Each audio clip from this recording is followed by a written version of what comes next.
friends, I am B.B. Arjun, lecturer in English, Department of Humanities and Science, Government Polytechnic, Kolhapur. Today we shall talk about the process of communication. After watching this video, you will be aware of the role of sender and receiver.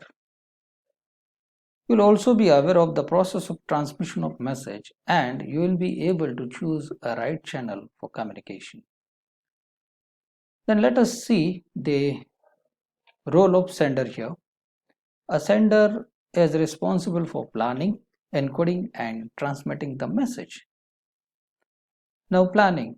Before sender actually prepares his message and sends it to the receiver, he must take into account few things, especially about the receiver.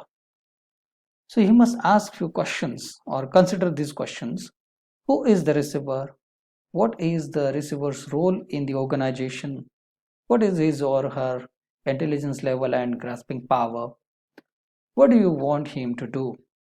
So these questions will certainly help in planning the message and coding the message. Then comes the actual process of encoding. It's the process of converting the message in the body of message, I would say. Then it's a system of signals or a series of symbols, characters, knowledge. We shall talk in details about this later. Then it is the process of presenting the message in an attractive and effective way. So here comes the transmission. When it comes to transmission, it implies two things. One is mode of transmission and another is the medium of transmission. When it comes to mode, it implies two things. One is verbal mode, another is non-verbal mode. When we say verbal mode, then we use language for communication.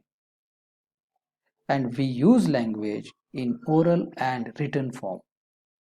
So here are few of the instances like speaking, radio, cinema, television, where we communicate with each other by way of speaking.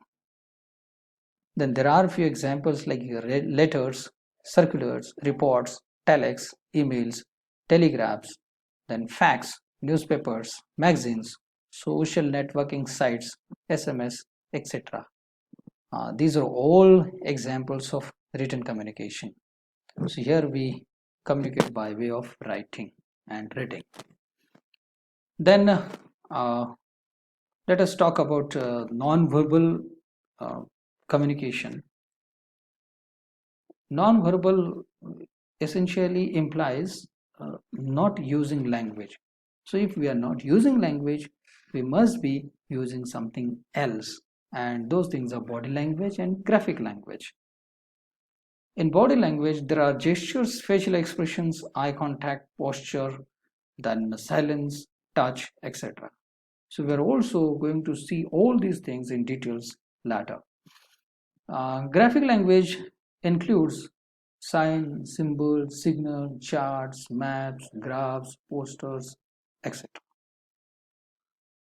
A sender chooses one of these channels or a combination of these channels to make his message effective, and he may also choose multiple channels so as to assure to make the message reach to the receiver in multiple ways.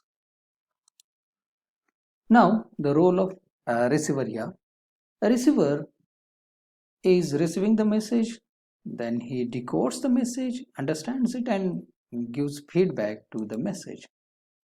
Now let us talk about decoding. Decoding is the process wherein a receiver understands the message and interprets it. If the communication is in the written form, then he or she may have to read it and then understand it.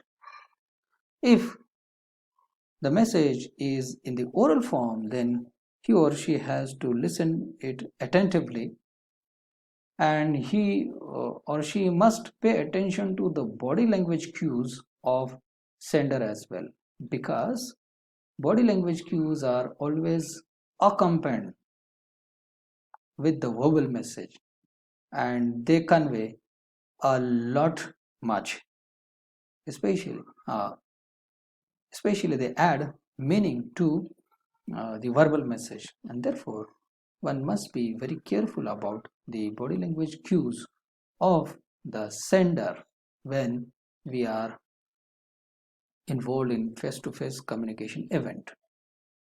Then the receiver understands the message, and uh, after understanding, he may be eager to receive more from the sender. So this is all about decoding. Then the next function of the next role of the receiver is feedback. This is one of the very important role of receiver. Feedback is the reply or response given by the receiver to the sender. Then by way of feedback, sender can come to know whether his message is received by the receiver, whether his message is understood by the receiver. So from that point of view, feedback is very important. It also indicates proper understanding and interpretation of the message, and um, feedback may include queries. If a receiver has got some problem in understanding the message, then he may have some doubt. He or she may have some question regarding that. So there will be uh, a query or doubt in the feedback. So we have two types of feedback: a positive and a negative one. Fine. If we include, if we combine the roles of sender and receiver together, then eventually we get the process of communication cycle. Here we have sender, who is responsible for planning.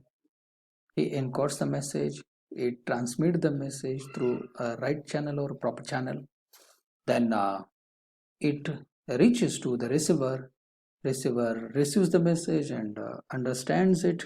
So he decodes it basically and then understands it, and he prepares his feedback and sends it to the sender. Thus, the process of communication cycle gets completed. Actually, the process starts with the sender, and it also ends at the sender only, and therefore we call it a cyclic process as well. So friends, this is all from my side now. Now, if you have any doubt, query, please contact me on my WhatsApp number or the email ID. So thank you. Happy learning.